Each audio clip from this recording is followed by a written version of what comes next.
Hi friends, இந்த வீடியோவில் வந்து Mturkல Brexன்னு சொல்லிட்டு ஒரு வேலை ஒன்ஸ் அண்ட் ஒர்க் வந்துட்டு இருந்துச்சு. இப்போவும் வந்துட்டு தான் இருக்குது. நான் ஒரு 6 மந்த்தாக வந்து ஒர்க் பண்ணிகிட்ருக்கிறேன். இதுக்கு முன்னாடி வந்து இதை பற்றி ஒரு வீடியோ போட்டிருந்தேன். அந்த வீடியோ நீங்கள் பார்க்கலைன்னா பாருங்கள், எப்படி ஒர்க் பண்ணுறதுங்கிறத சொல்லியிருந்தேன்.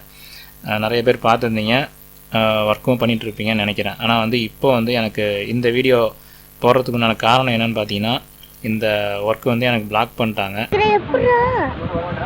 டர்க் மாஸ்டர் தான் யூஸ் பண்ணுவேன். மேக்ஸிமம் டர்க் மாஸ்டரில் தான் வந்து நான் ஹிட்டெல்லாம் கேட்ச் பண்ணுவேன். அதுக்கு வந்து எப்போவுமே இதே தான் போட்டு நான் வச்சுருப்பேன். மார்னிங் டைமில் இந்த ஒர்க்கு வரும், ப்ளே பண்ணி வச்சுருப்பேன். ஒரு 10 டேஸ்க்கு முன்னாடி பார்த்தீங்க அப்படின்னா, நான் வந்து இதை ப்ளே பண்ணும்போது எனக்கு இந்த மாதிரி ப்ளே ஆகாமல், கேட்ச் ஆகாமல் இந்த மாதிரி வருது, நாட் குவாலிஃபைடுன்னு வருது.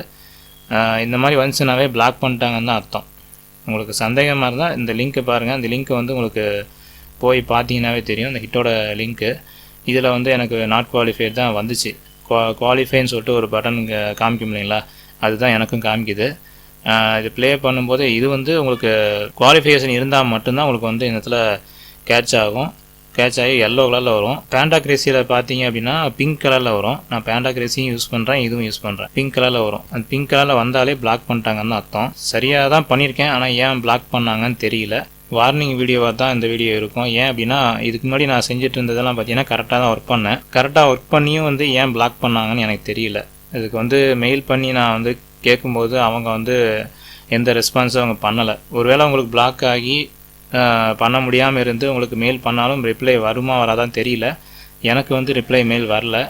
என்ன ரீசன் அப்படிங்கிறதையும் அவங்க சொல்லலை. ஒரு சில ரிக்வெஸ்ட் அப்படி தான் பிளாக் பண்ணிட்டாங்க அப்படின்னா திரும்ப வந்து நமக்கு மெயில் அனுப்பி ரிக்வெஸ்ட் பண்ணி கேட்டாலும் ஏன் பிளாக் பண்ணீங்க, என்ன ரீசன் சொல்லிட்டு நம்ம கேட்டாலும் பதில் வராது. அந்த மாதிரி தான் வந்து இந்த பிரெக்ஸு ஒர்க்குக்கும் வந்து எனக்கு ரிப்ளை வரல. ஸோ அதை நான் அப்படியே விட்டுட்டேன். ஒரு 10 டேஸ்க்கு முன்னாடி எனக்கு பிளாக் ஆனது தான். அதுக்கப்புறம் எனக்கு ஒர்க்கே செய்ய முடியல. வேறு என்ன பண்ணுறது, வேறு ஒர்க்கு தான் நம்ம பார்த்தாகணும். ரெகுலராக செஞ்சுட்டு இருந்த வேலையே வந்து பிளாக் ஆகும்போது புதுசாக வந்து நம்ம ஒர்க் ஏதாவது எடுத்து செய்யணும் அப்படின்னாவே கொஞ்சம் கஷ்டமாக தான் இருக்குது. அதனால் பிரெக்ஸு யாரெல்லாம் செஞ்சுட்டு இருந்தீங்களோ அதெல்லாம் கவனமாக பார்த்துக்குங்க. ஏன்னா வந்து இந்த ஒர்க்கு பொறுத்த வரைக்கும் கரெக்டாக செஞ்சால் கூட பிளாக் பண்ணுறாங்க. எனக்கு தெரிஞ்சு இன்னொருத்தருக்கும் இதே மாதிரி பிளாக் வந்திருக்குன்னு சொல்கிறாங்க. இப்போ ஒரு 5 டேஸ்க்கு முன்னாடி எனக்கு வந்து 10 டேஸ்க்கு முன்னாடி பிளாக் ஆகிடுச்சு. அதுக்கப்புறம் அவருக்கு பிளாக் பண்ணியிருக்காங்க.